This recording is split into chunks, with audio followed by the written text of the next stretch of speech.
सार्वजनिक कार्यक्रमामध्ये तलवार दाखविल्याप्रकरणी हिंदू राष्ट्र सेनेच्या 2 नेत्यांविरुद्ध जेलरोड पोलिसांनी गुन्हा दाखल केला आहे।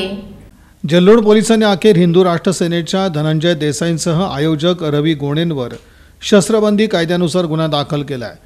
सोलापूर शहरातील कर्णिकनगर मैदानावर रविवारी सायंकाळी धनंजय देसाई यांच्या हिंदू राष्ट्र सेनेच्या वतीने हिंदू गर्जना सभा आयोजित करण्यात आली होती।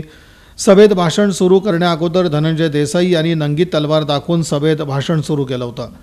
हिंदू राष्ट्र सेनेचे सोलापूर शहर संपर्क प्रमुख रवी गोणे यांनी व्यासपीठावर तलवार आणून दिली होती।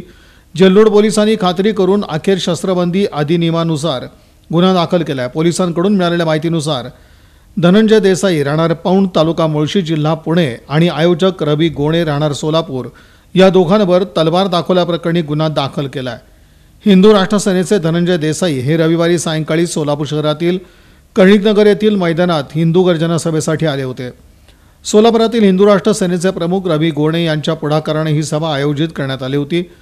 व्यासपीठावरील धनंजय देसाई हे आले असता रवी गोणे यांनी तलवार आणून दिली। धनंजय देसाई यांनी मॅनमधून तलवार काढून सभेतील प्रेक्षकांना उंचावून दाखवली।